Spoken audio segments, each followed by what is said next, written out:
এসব কে করলো শুনি? জানি না স্যার, কিন্তু আমাদের সাবমেরিনটা একটু ক্ষতিগ্রস্ত হয়েছে।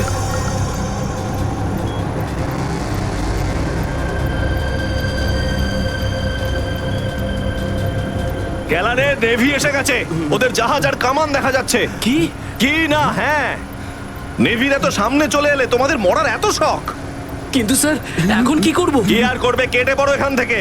আমাদের পুরো অপারেশন ভন্ডুল করার আগে আমাদের এখান থেকে চলে যেতে হবে। কিন্তু এত অল্প ক্রিউ মেম্বার নিয়ে সাবমেরিনকে কি করে শিফট করব, তাও এত অল্প সময়? সেসব আমি কিচ্ছু জানি না, কিছু করো আর এখান থেকে বেরো, যাও, জলদি করো, যাও। Okay sir.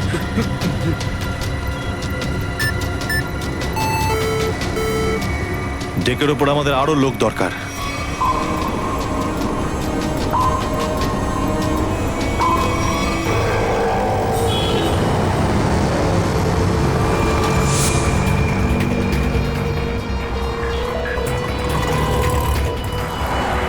ভাই এই গলিতেই তো এসেছিল। গেল কোথায় ও? ফোন কর, তাড়াতাড়ি ফোন কর ওকে।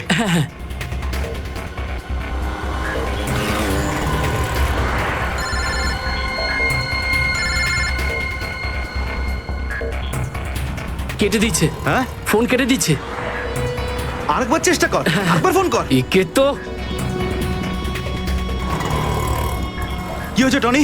বন্ধ বলছে। ওই দেখ টনি। ওই যে ধর ওকে। দাঁড়া দাঁড়া দাঁড়া দাঁড়া। হ্যাঁ, হ্যাঁ, চল, গাড়িতে চল, চল চল।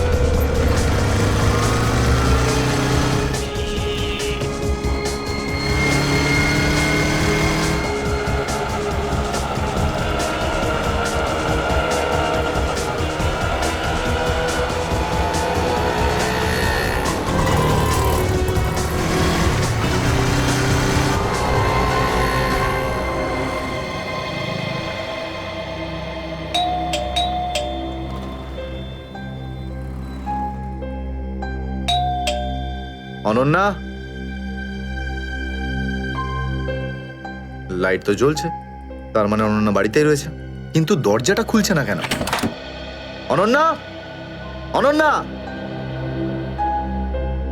কোথায় গেছে এই মেয়েটা? অনন্যা,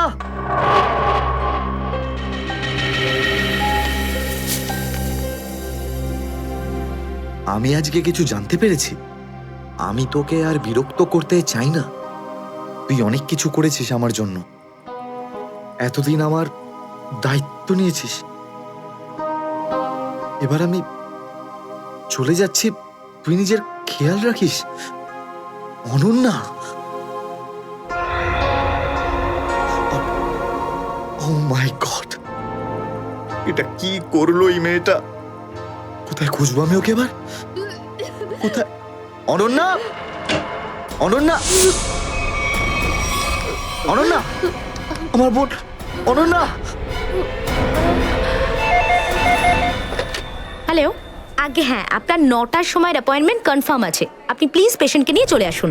হ্যাঁ ম্যাডাম, ম্যাডাম, আমার বোনের অবস্থা খুব খারাপ, ওকে এক্ষুনি ডক্টর দেখাতে হবে। এই ফর্মটা ফিল আপ করুন। আমি ফিল আপ করছি ফর্ম, আপনি ওকে ভর্তি তো করুন আগে। স্যার, অ্যাডমিশনের জন্য ফর্ম ফিল আপ করাটা দরকার। আমি বলছি তো আমি ফিল আপ করে দেবো তোমার ফর্ম, আগে ডাক্তারকে তো দেখাই। স্যার, আপনি এইভাবে কথা বললেই ডক্টর এখানে এসে যাবেন না। আপনার আগেও অনেক পেশেন্টস রয়েছেন, তাদেরকে দেখা হবে, তারপর আপনার বোনকে দেখবেন। আরে কারোর জীবনের প্রশ্ন আর আপনি এখানে ফর্ম নিয়ে পড়ে আছেন। আই এম সরি স্যার, একজন মানুষের জন্য হসপিটালের রুলস পাল্টানো হবে না। আপনি যতক্ষণ ধরে কথা বলছেন ততক্ষণ তো ফর্ম ফিল আপ হয়েই যেত। ঠিক আছে, দিন দিন পেন। ফর্ম ফিল আপ করার পাশাপাশি 1 লাখ টাকা ক্যাশ কাউন্টারে জমা দিয়ে দিন। 1 লাখ? এত টাকা তো নেই আমার কাছে এখন। আজকাল তো শ্বাস নেওয়ার জন্য টাকার দরকার। যদি আপনি টাকা না জমা দেন তাহলে আপনার পেশেন্টকে অ্যাডমিট করা হবে না। ম্যাডাম, ও মরে যাবে, ওর তাড়াতাড়ি ট্রিটমেন্টের প্রয়োজন। আপনার মনে মায়া দেওয়া বলে কিচ্ছু নেই? আপনি ছাড়াও এখানে এত লোকজন আছেন, কার কার উপর দয়া করবো বলুন তো? সবার ওপর। যদি সবার উপর দয়া দেখাই না, তাহলে এখান থেকে আমার ছুটি হয়ে যাবে। তখন তখন আমায় কে দয়া দেখাবে বলুন তো? কি হয়েছে কি? কি হয়েছে ম্যাডাম? স্যার, আমি কখন থেকে ওনাকে বোঝাচ্ছি যে ডিপোজিট মানি ছাড়া আমরা ওনার পেশেন্টকে অ্যাডমিট করতে পারবো না, কিন্তু উনি তো একই কথা বলে যাচ্ছেন, টাকা নেই আমার কাছে, টাকা কোথায় পাবো? কত টাকা দিতে হবে ম্যাডাম? 1 লাখ টাকা। এই নিন, আর যান তাড়াতাড়ি ওনার বোনকে অ্যাডমিট করুন। Go fast. স্যার, ফর্মটা ফিল আপ করুন। ম্যাডাম, আগে পেশেন্টকে অ্যাডমিট করুন, তারপরে ফর্ম ভরে নেবেন। Okay sir. Thank you sir. আপনারা কে আর আমার জন্য এত কেন করছেন? এত কিছু ভেবো না ভাই, আরে মানুষই তো মানুষকে সাহায্য করে, আর এইসব লেনদেন তো পরে দেখা যাবে। চিন্তা করার কোনো দরকার নেই, আমরা এই আশেপাশেই আছি। এই পেশেন্টকে নিয়ে যাবো। হ্যাঁ, তাড়াতাড়ি নিয়ে যাও।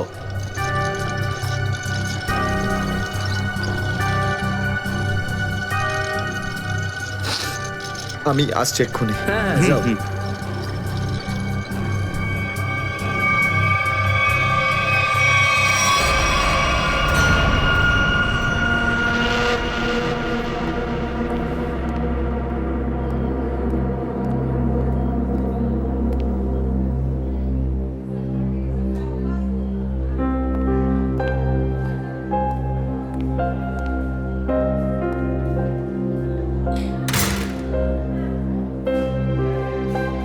ডাক্তারবাবু, অনন্যা কেমন আছে?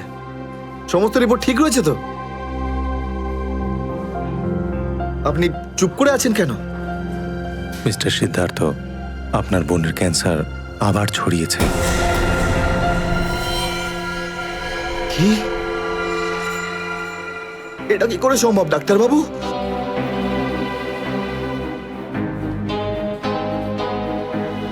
এটা কি করে হতে?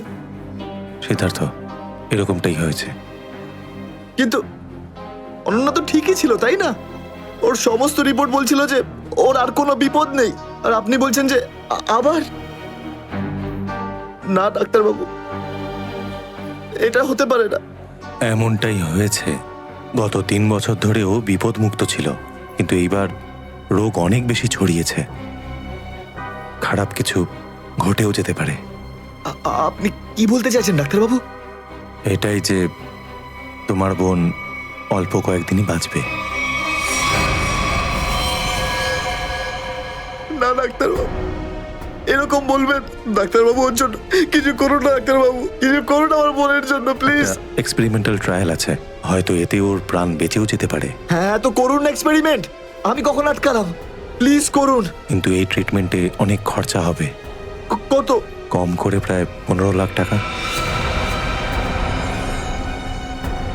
15 লাখ? অনন্যার জ্ঞান ফিরেছে, ও আপনাকে ভেতরে ডাকছে।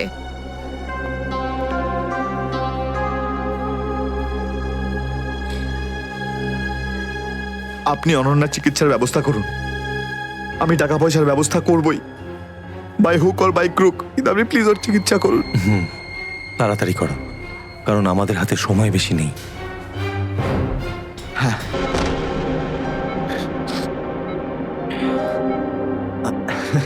আরে অনন্যা, ডাক্তারের সঙ্গে কথা হলো আমার, তুই তো একদম ঠিক আছিস। ব্যাস আর কয়েকদিনে তোকে বাড়ি ফেরত নিয়ে চলে যাবো আমি। তুই না দাদা, এখনো অব্দি মিথ্যে বলতে শিখলি না।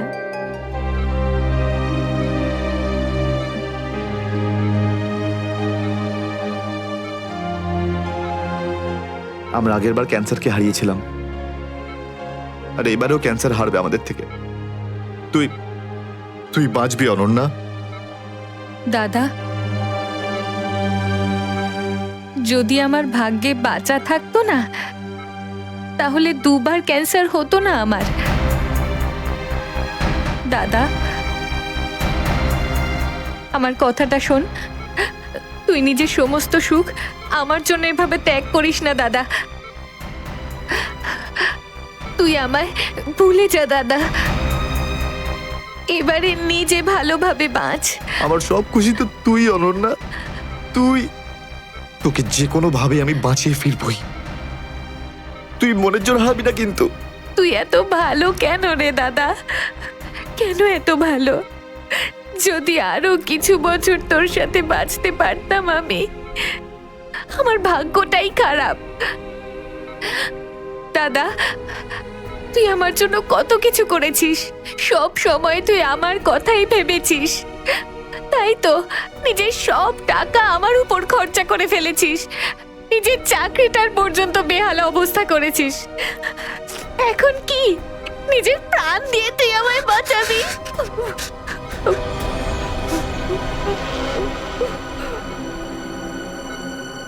স্যার,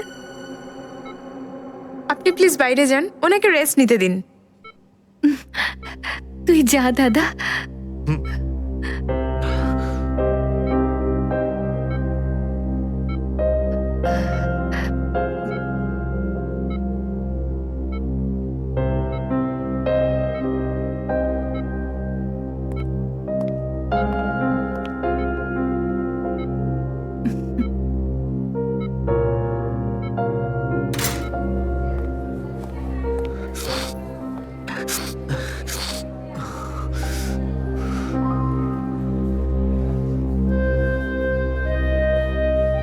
কোথা থেকে আনবো এত টাকা? কে দেবে আমাকে? আর দেবেই বা কেন? অত চিন্তা করো না, চিন্তা করে নয়, বরং কখনো চেয়ে মনের ইচ্ছে পূরণ হয়। বুঝলে সিদ্ধার্থ? আপনি কে? অবস্থার প্রয়োজন মানুষকে সবকিছু জানিয়ে দেয়। তোমার প্রবলেমটা আমি জানি, আর তার সলিউশনও আছে আমার কাছে। মানেটা কি? তোমার বোনের চিকিৎসার জন্য এখানে টাকা জমা হয়ে যাবে, সে ব্যবস্থা আমি করে দিয়েছি। তুমি অত চিন্তা করো না। এইসব কেন করছেন আপনারা আমার জন্য? আমি তোমাকে কোনো উপকার করছি না, বরং তুমিও আমার জন্য কিছু একটা করতে চলেছ। ওহো, সেই জন্যই আপনারা আমাকে বারবার ফোন করছেন। হ্যাঁ, ঠিক চিনতে পেরেছ। কিছুক্ষণ আগে আমার লোকেরাই তোমাকে 1 লক্ষ টাকা দিয়ে সাহায্য করেছে। আচ্ছা, কি করতে হবে আমাকে? সময় হলে আমিই তোমাকে জানিয়ে দেব। আগে তুমি তোমার বোনের ভালো করে চিকিৎসা করাও, তাড়াতাড়ি ওর ট্রিটমেন্ট শুরু করো। আর হ্যাঁ, তারপরে তারপরে এই ঠিকানায় আমার সঙ্গে দেখা করো।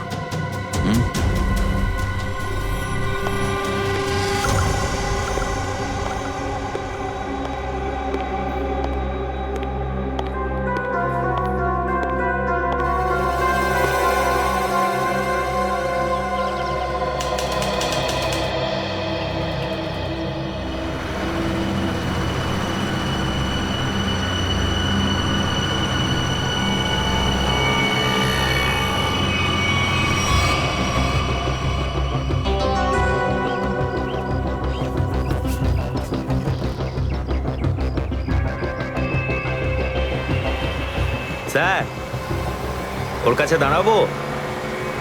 না না না, আর একটু এগো সামনে। আগে দেখতে তো হবে যে ও একা এসেছে নাকি সঙ্গে কাউকে নিয়ে এসেছে। নে, এখান থেকে ইউটার্ন নে।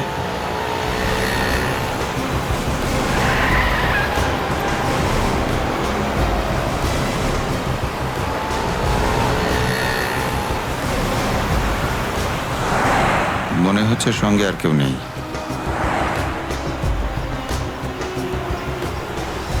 চলো ওর কাছে গিয়ে গাড়ি দাঁড় করা। হ্যাঁ,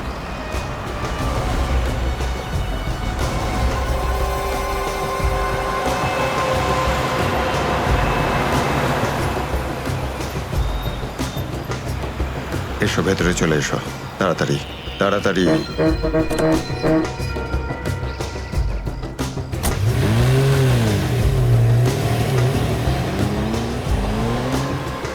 আমায় কোথায় নিয়ে যাচ্ছেন? প্রশ্ন নয়, একদম চুপচাপ বসে থাকো।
চলো বরাবর তাড়াতাড়ি চলো, হাত লাগাও, তাড়াতাড়ি কাজ করো।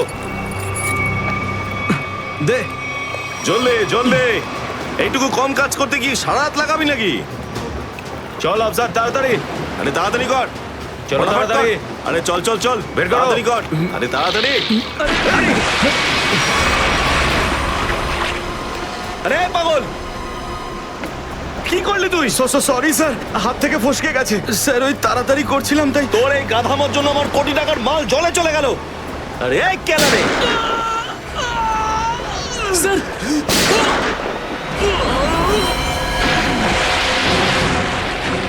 বস, বাকি বাক্সগুলো তুলে নিয়ে এখান থেকে বেরিয়ে যাই। হ্যাঁ, এই চলো, বের কর বের কর, দে ফটাফট। হ্যাঁ চলো চলো তাড়াতাড়ি। হ্যাঁ এই দুটো লাশই সমুদ্রের মধ্যে কম করে 12 ঘন্টা ডুবেছিল। হ্যাঁ সালুকে, হ্যাঁ কোস্টগার্ডরাই এদের দুজনকে পেয়েছে। ওরাই এই দুটো লাশ উদ্ধার করে আর আমাদের হাতে তুলে দেয়। ভাই, এই দুজনকে পয়েন্ট ব্ল্যাঙ্ক রেঞ্জ থেকে গুলি করা হয়েছে। এর ক্ষতটা দেখো বস, এ দেখো। দুজনের ক্ষতই এই কথা বলছে। হ্যাঁ, আরও একটা ব্যাপার স্যার, বেশ কিছুদিন ধরে এরা ঠিকমতো খাবার দাবারও পায়নি। এদের বডিজ দেখে লাগছে যে খুব অল্প সময়ের মধ্যেই এদের ওজন তাড়াতাড়ি হ্রাস পেয়েছে। বস, ওদের বন্দি করে রাখা হয়েছিল। এ দেখো, এটা দড়ির দাগ। এদেরকে বেঁধে রাখা হয়েছিল দুজনকেই সমুদ্রের মধ্যে। সমুদ্রের গভীরে কোথায় কোথায় লুকিয়ে রেখেছিল এদেরকে? তারপরে মেরে ফেলেও দিয়েছে। কি কি চাইছিল খুনি? হ্যাঁ সচিন, আচ্ছা ঠিক আছে, বলো সচিন, কি জানতে পেরেছো? স্যার, এরা দুজন সমুদ্রের পাশের গ্রামটাতে থাকে স্যার। আর ওরা কাল রাতে কিছু এমন দেখেছে যেটা বলতে চায়। আচ্ছা, তাহলে বলো কি দেখেছো তোমরা? স্যার, কালকে রাতে আমরা মাছ ধরার জন্য সমুদ্রের অনেক গভীরে যাই। আমাদের নৌকার ইঞ্জিনটা খারাপ হয়ে যাওয়াতে আমাদের ফিরতে অনেক সময় লেগে যায়। স্যার, যখন আমরা ফিরে আসছিলাম তখন কিছুটা দূরে আমরা একটা বোটের আওয়াজ শুনতে পাই, আর তাতে বসে কিছু লোক কারোর জন্য অপেক্ষা করছিল। আচ্ছা, কারা সেই লোক? স্যার জানি না, অনেক অন্ধকার হয়ে গেছিল। হ্যাঁ স্যার, তখন সমুদ্রের মাঝখান থেকে জোরে জোরে ইঞ্জিনের শব্দ পাচ্ছিলাম। জলের ঢেউ একেবারে উথাল পাথাল করছিল। আর তারপরে সমুদ্রের মাঝখান থেকে কোনো জিনিস উপরে চলে আসে। সমুদ্রের ভেতর থেকে কোনো জিনিস ওপরে চলে আসে? কি? একটা বড় বাসনের মতন জিনিস হবে।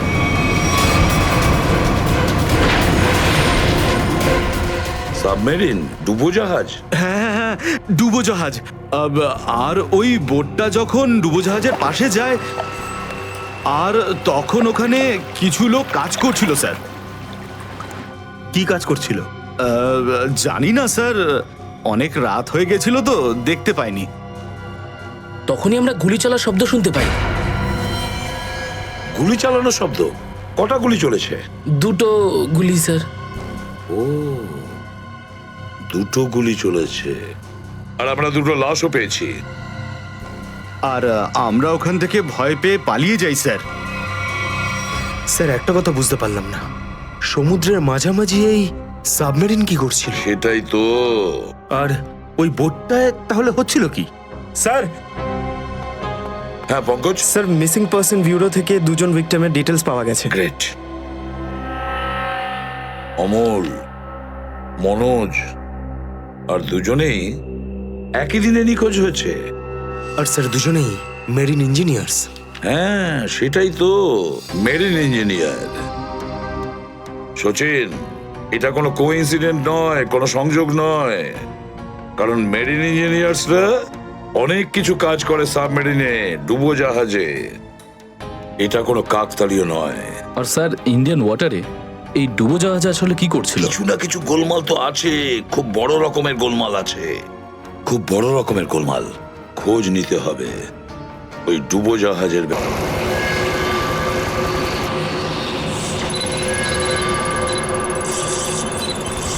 স্যার এখানে 100 কিলোমিটারের রেডিয়াসে কোনো সাবমেরিন নেই।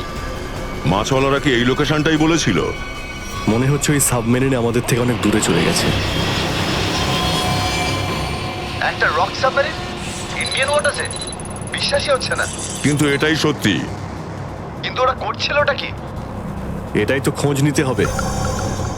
স্যার, ইনি মনোজের ওয়াইফ। ইনি অমলের বাবা, আর এই হচ্ছে তানিয়া স্যার, সিদ্ধার্থর বোন। এরা বলছেন যে সিদ্ধার্থ মেরিন ইঞ্জিনিয়ার ছিল, আপাতত নিখোঁজ। আচ্ছা, তোমার ভাই কবে থেকে নিখোঁজ? স্যার, কাল থেকে নিখোঁজ। তখন আমি হসপিটালে অ্যাডমিট ছিলাম। হসপিটালে? কেন, কি হয়েছিল তোমার? স্যার, অ্যাকচুয়ালি আমার আবার ক্যান্সার হয়ে গিয়েছিল।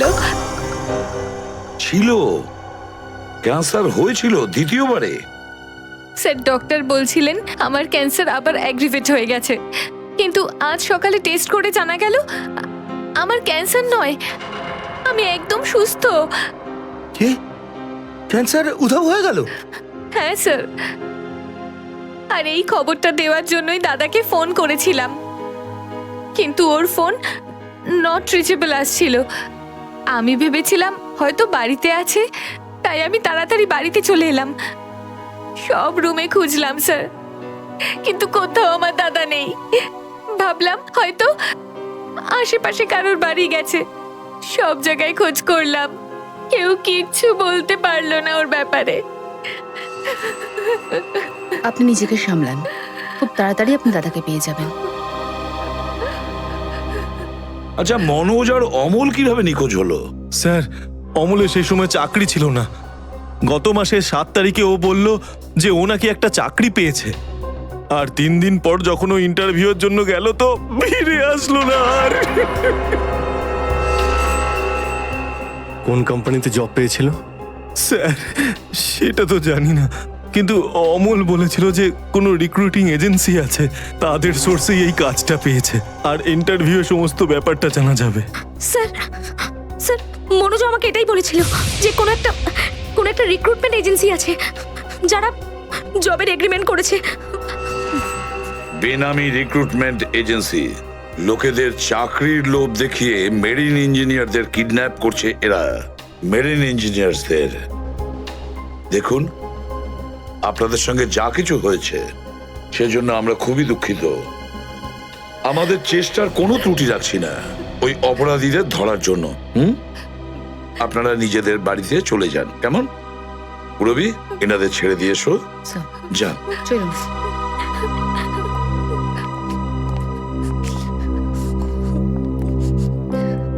স্যার, হ্যাঁ স্যার প্লিজ স্যার, আমার দাদাকে খুঁজে দিন আপনারা।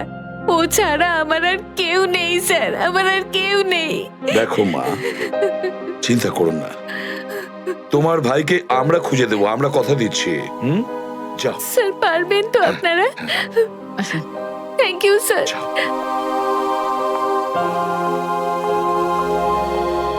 এই অনন্যা ডাক্তারের সঙ্গে কথা বলতে হবে। স্যার, স্যার হতে পারে যে সাবমেরিনে প্রচুর টেকনিশিয়ানের প্রয়োজন ছিল, আর সেই জন্যই ওরা এই চাকরির জালটা পেতেছিল। স্যার, এই ডুবোজাহাজটা কোথায় আছে আমরা জানি না স্যার, তাহলে অপরাধীদের আমরা ধরবো কি করে? পঙ্কজ, আমাদের এমন কিছু করতে হবে যাতে অপরাধীরা আমাদের খোঁজে আর এই ডুবোজাহাজ অব্দি নিয়ে যায়। কিন্তু অপরাধীরা আমাদের খুঁজবে কেন? খুঁজবে কেন? খুঁজবে না? ওদের তো 2জন ইঞ্জিনিয়ার মারা গেছে, আর ওদেরকে রিপ্লেস করার জন্য এদের নতুন ইঞ্জিনিয়ার তো লাগবেই। আর এই জন্য আমরা অনেক ভেবে চিন্তে প্ল্যান তৈরি করব। ভেবে চিন্তে প্ল্যান তৈরি করব।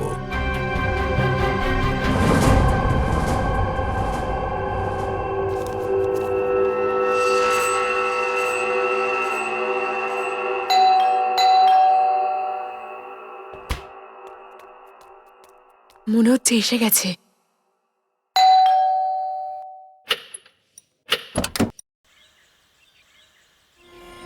আসুন, আসুন। আপনার জন্যই অপেক্ষা করছিলাম, অনেকক্ষণ ধরে বসে আছেন।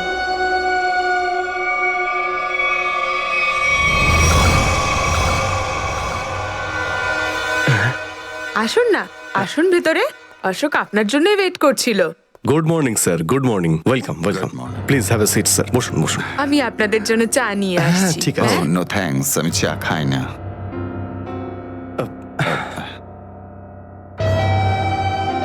স্যার প্লিজ আমার ভাইকে চাকরিটা দিন না প্লিজ স্যার।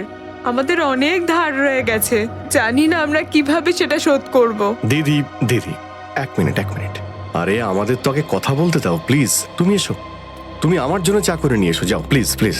জানি না তুই কবে চাকরি পাবি, আমার তো খুব চিন্তা হয়।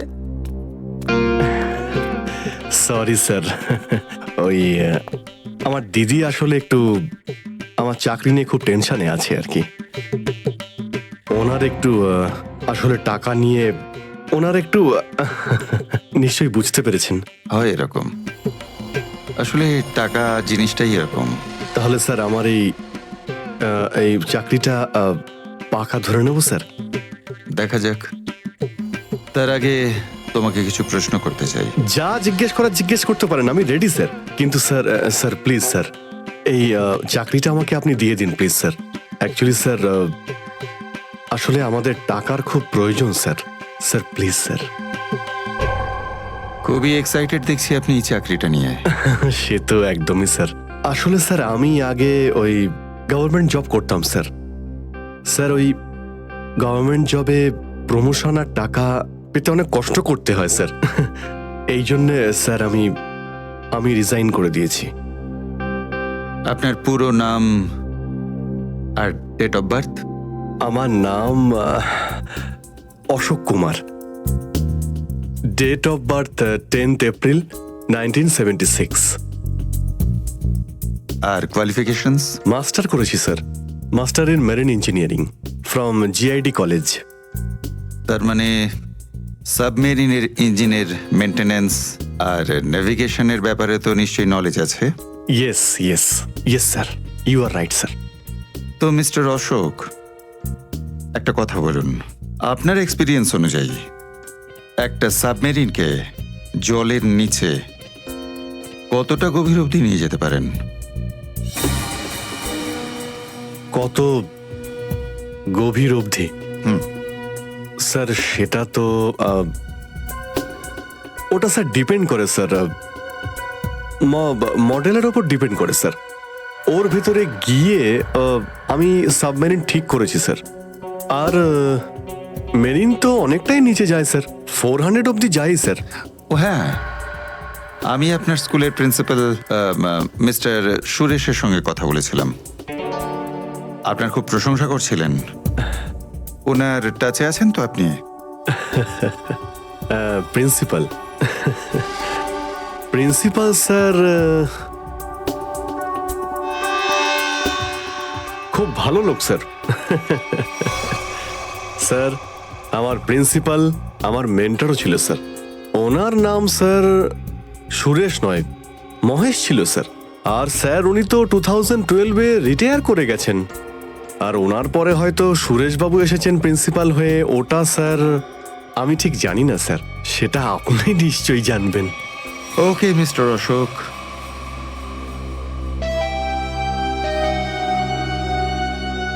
আপনার চাকরিটা পাকা। Thank you sir, thank you very much. আপনার ফ্যামিলির ফাইন্যান্সিয়াল প্রবলেমটা অবশ্যই আমরা দেখব। আপাতত এই চাকরিটা 6 মাসের জন্য। ওকে ওকে ওকে। এখানকার রুলস অ্যান্ড রেগুলেশনস আপনি জয়েন করার পর জানতে পারবেন। Of course sir, thank you sir. আর হ্যাঁ, দুপুরে ঠিক 2টোর সময় এই ঠিকানায় আমার সঙ্গে দেখা করবেন। Sure sir, thank you.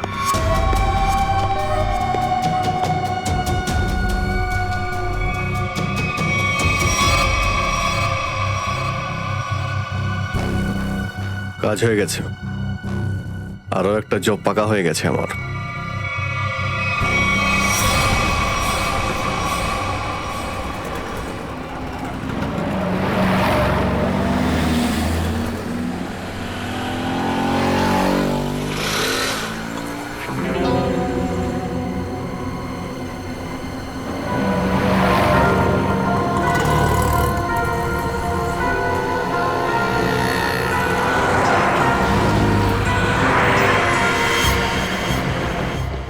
আচ্ছা, খেলা খেলছে আমার সঙ্গে।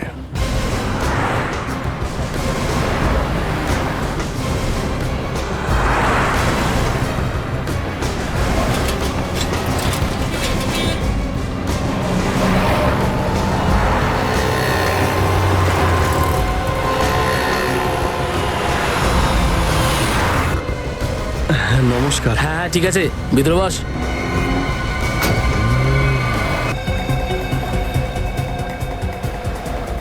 কি ব্যাপার, আপনারা কিছু বলছেন না যে?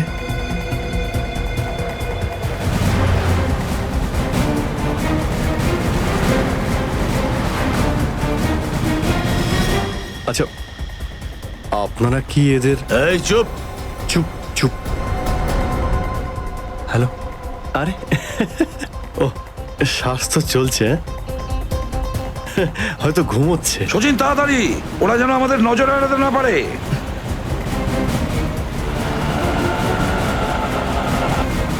আরে স্যার, আপনি চোখ খুলে কেন ঘুমোচ্ছেন? খুব স্ট্রেস পড়ে চোখের উপরে। আমি এক্ষুনি বন্ধ করে দিচ্ছি। এখন তোরও ঘুমানোর সময় চলে এসেছে। আরে কিন্তু আমি রাতে ঘুমোই, দিনের বেলা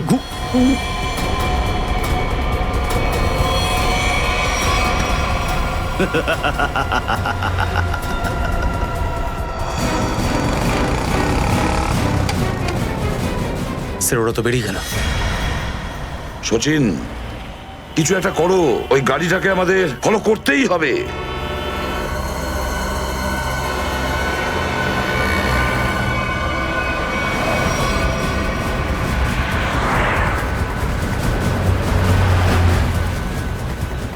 গাড়িটা কোথাও দেখতে পাচ্ছি না। সচিন দেখো, একটু দেখো তোমার রাইটে কিছু দেখা যাচ্ছে কিনা। স্যার ওই যে গাড়িটা। ইয়েস, কিন্তু ওরা রাইট সাইডে যাচ্ছে কেন? হ্যাঁ স্যার, এরা ঘুরে গেল কেন? ওদের তো সোজা যাওয়া উচিত ছিল, সমুদ্র তো সামনে। নিখিল, অভিজিৎকে ট্র্যাপ করো ওই জিপিএস এ।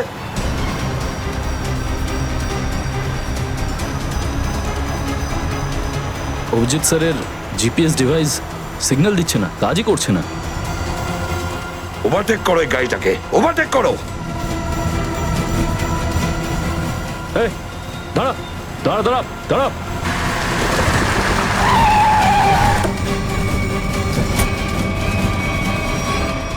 বাঁকড়া সবাই কোথায়?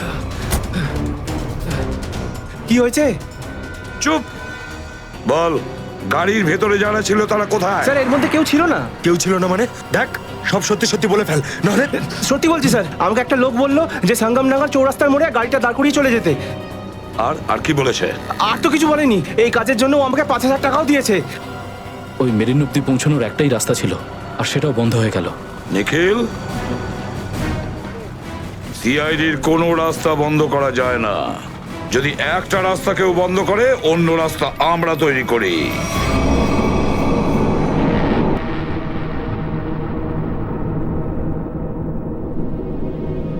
দুজন ইঞ্জিনিয়ার ছিল,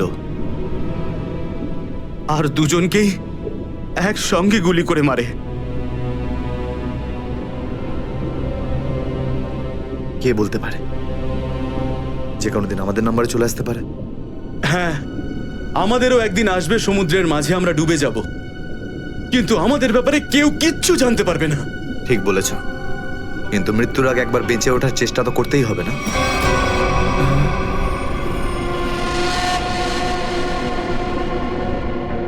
চারদিকে সমুদ্র, সিদ্ধার্থ, আমরা চাইলেও কিছু করতে পারবো না। কোথায় যাবে তুমি? কন্ট্রোল রুমের ভেতরে। কি? হ্যাঁ হ্যাঁ, আমার কাছে একটা প্ল্যান আছে।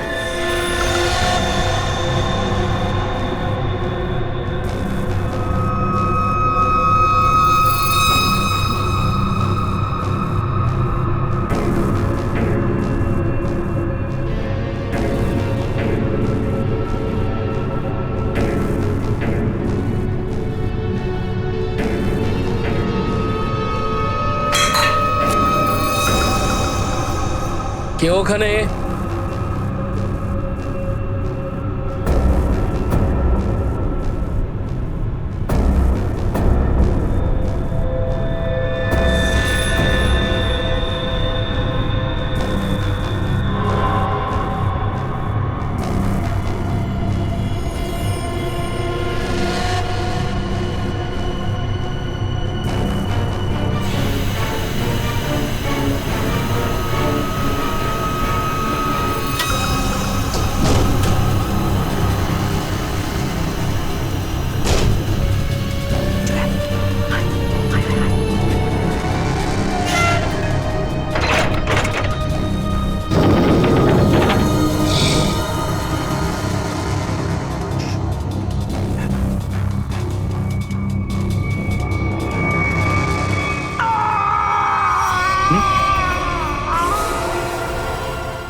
এখানে কি করছিস?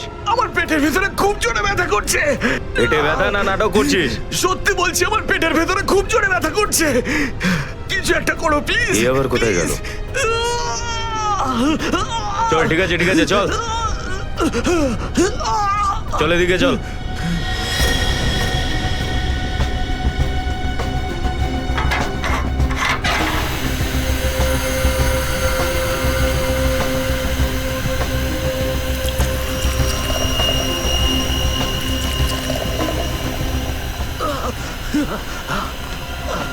এখানে ওষুধপত্র আছে, খেয়ে নে।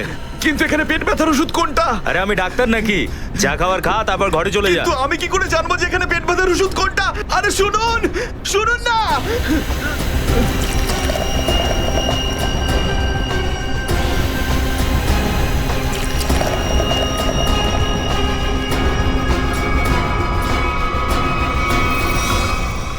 এই এখানে কি করছিস? আমি কন্ট্রোল রুম দেখতে এসেছিলাম শুধু। এই না জিজ্ঞেস করে কি করে এলি তুই? এদিক ওদিক গেলে না প্রাণে মেরে দেবো।